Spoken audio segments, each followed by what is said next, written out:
Hey there, Aquarius. Welcome to your July 2025 reading where we blend the wisdom of astrology and the deep insight of tarot to uncover what's ahead in our money, career, and relationships. Let's get into what universe has in store for you this month. These cards are already premeditated and shuffled.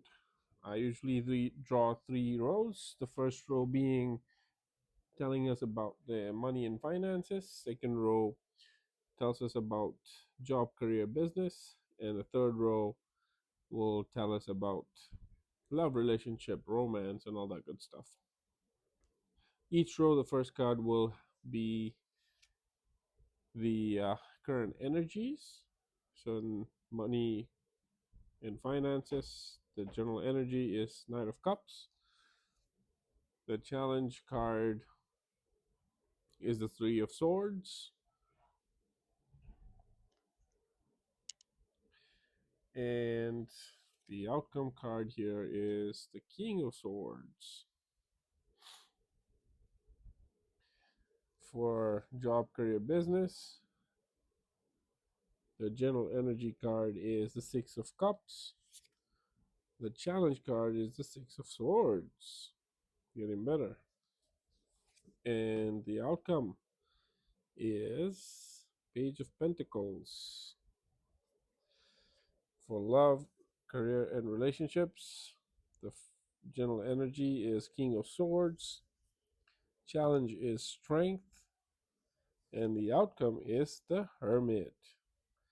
Now let's take a look what it all means and blend them with what astrology actually has in store for us. And then the tarot will basically give us additional guidance or a bit more clarity on any kind of situations that we want the answers to.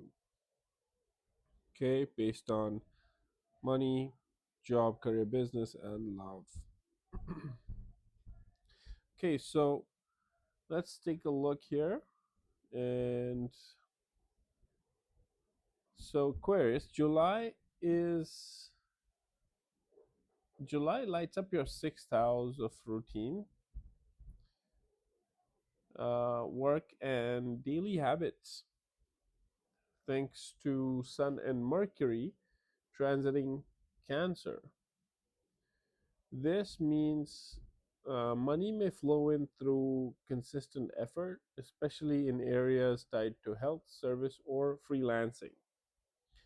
Okay, but here's a twist. With Pluto retrograde in your sign, there's also an inner revolution happening. So you might feel conflicted between chasing money from the heart or going full speed with logic and ambition. So you need to be mindful of impulsive spending and letting emotions cloud financial decisions. Okay. Now, with the tarot, the current energy is the Knight of Cups, and that tells us that there is an emotional creative offer on the table, maybe a new financial path that feels close to your heart. Hope you're able to see that. Okay. And the challenge here is the Three of Swords, which would mean that past disappointments could be affecting how you would deal with money, or are you afraid or are you afraid to trust a new opportunity? Maybe you've already burnt once, so don't you're trying to be cautious here, neglecting any new opportunities, maybe. But here's I would say something. Don't judge or assume anything based on your past experiences. Be realistic, find out more, dig deep, um, do your research, and then develop. Okay? Because the Knight of Swords here, as the outcome, you'll once you do all this, um, digging deep into it. And when you find that the opportunity is real, then you'll move forward quickly, maybe even impulsively. But this can be good if you pair passion with precision. Okay, so for money, you need to follow your heart, but with eyes wide open. Don't rush, but don't hold back out on any fears. You're being guided to balance emotion and action, is what I feel here. So nothing to worry about here. Just trust. The only way you can be absolutely sure about something is when you have the knowledge of it. So gain more knowledge, see if it's real, and then go for it. Just charge, take the charge. Okay. Now with job, career, business, and profession, whatever that you are in, your professional world is also under cosmic pressure, I would say, because but in a good way though. Okay, because Saturn in Pisces is influencing your second house of income, and Mars is energizing your sixth house. So you may feel the push to create more value or take on a new responsibility. It's also a time to reflect on past work dynamics, especially with Pluto retrograde, encouraging deep identity shifts. Okay, so this month is great for starting something new. Just make sure it's grounded and aligned with your long-term goals. So this new opportunity, if it's real, if it's just go for it. Okay, just be more aware, just do your work, just find out more about it. And if you think it's a long term, then it's a yes, it's a confirmation here, right? So let's take a look at the tarot and the insight that it gives us. So Six of Cups is your general energy, and that's nostalgia around the work life, right? So you may revisit an old passion, coworker, or childhood dream,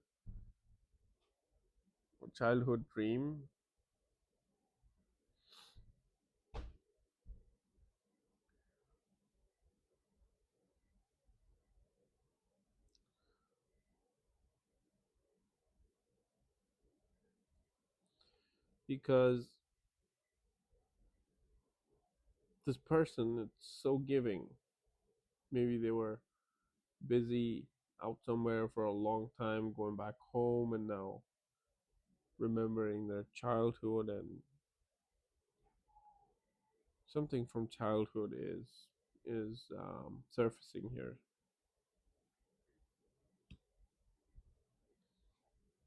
Yeah, the challenge here is Six of Swords, and that is telling us that you're having a hard time letting go of the past.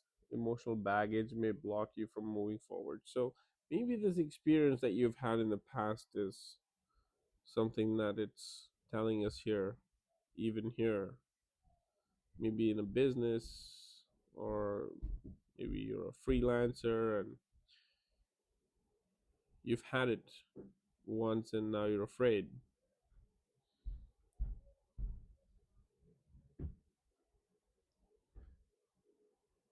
It's it's giving you that emotional baggage, and you're blocking you're blocking this opportunity from that perspective, maybe, and hesitant to move forward, right?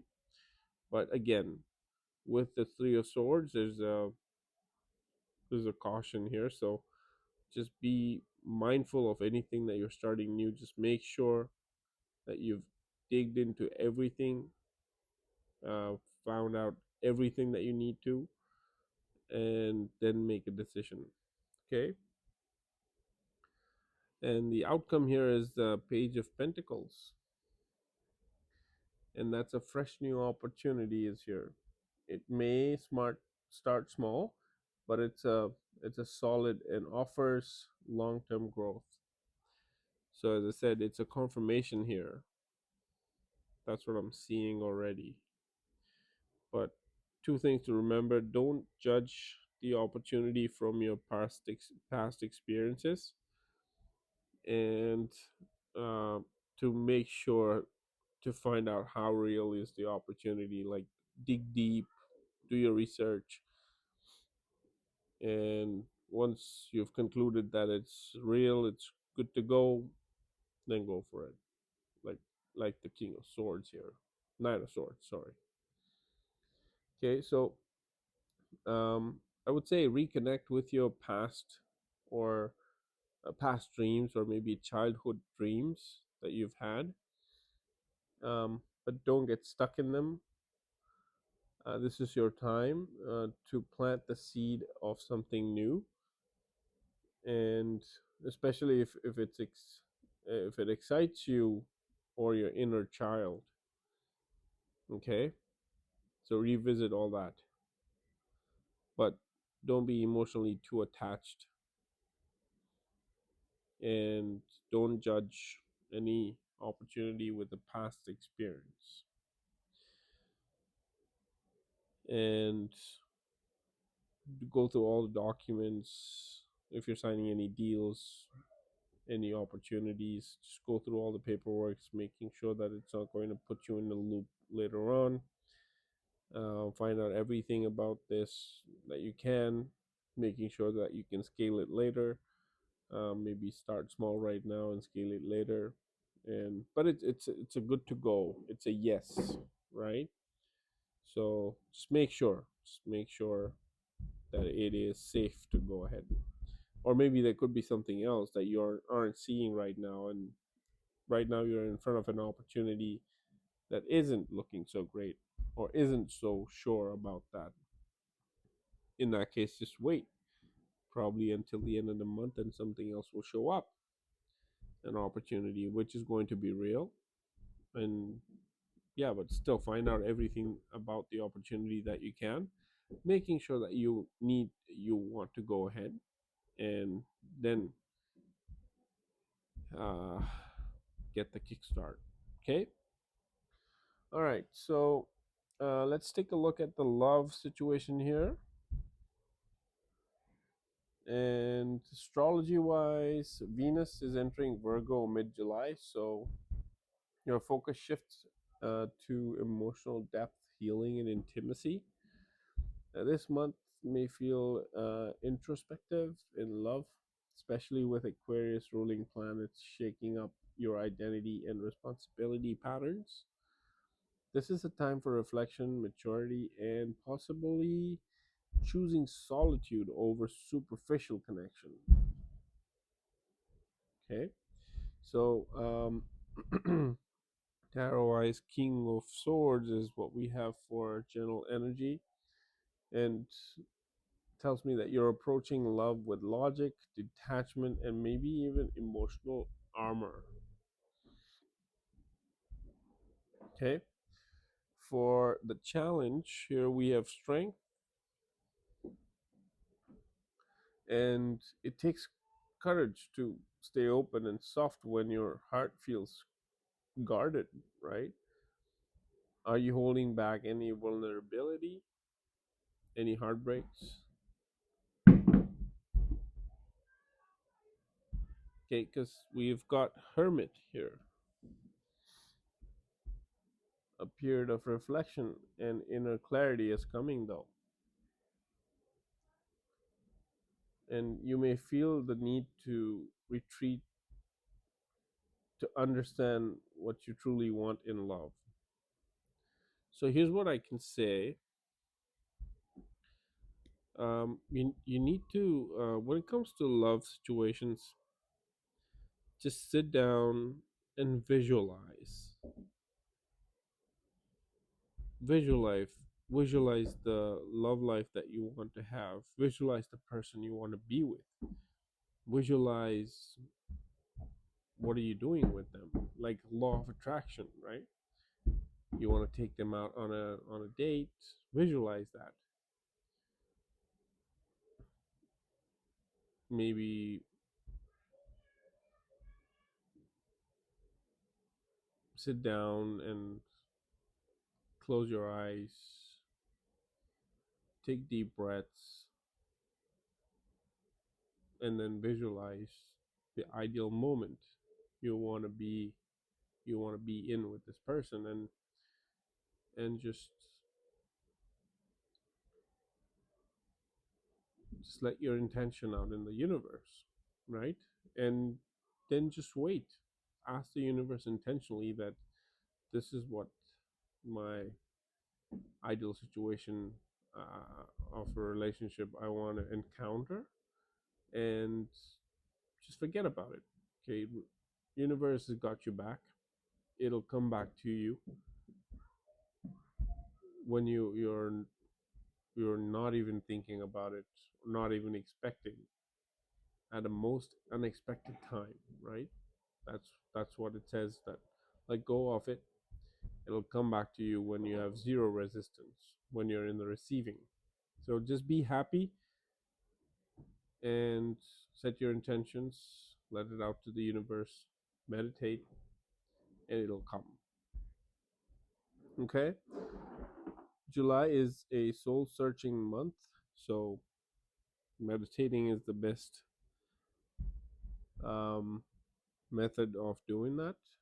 And whether you're single or attached to someone, or your heart's attached to someone, um, the heart needs time to reflect.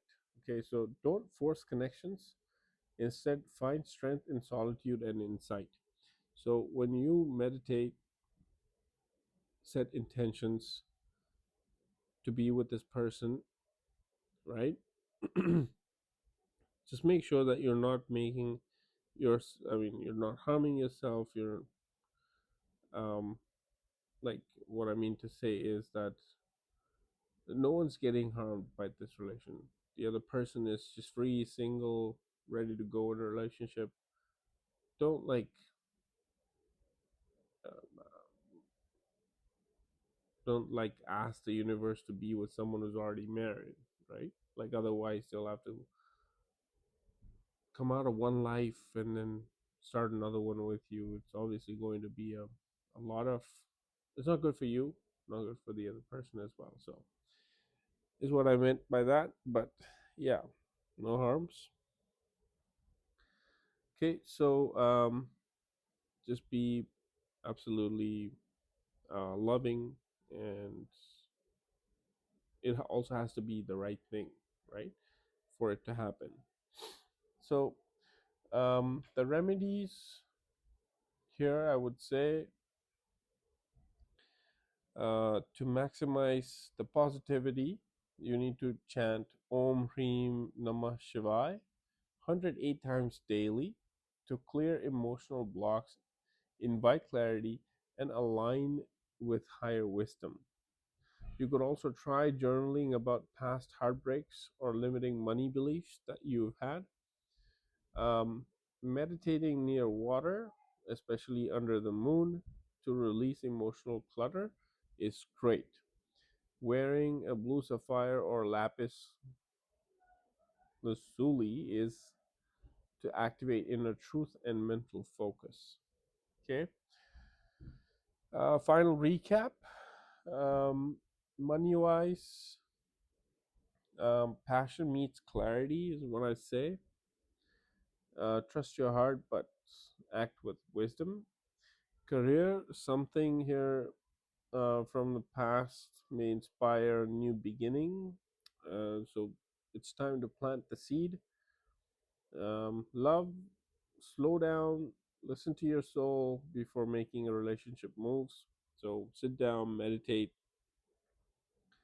see if it's right for you. Ask yourself questions. It's the best way to discover whether or not you want to be with this person, right? So Thank you for tuning in, beautiful Aquarius. Um, if this message resonated, don't forget to like, comment, and subscribe. Your support helps these cosmic insights to more people. So until next time, stay curious, stay compassionate, and follow your higher knowing. See you in the next reading. Thank you so much for being here today. Your presence here is highly appreciated. Until next time, Jai Shri Ram.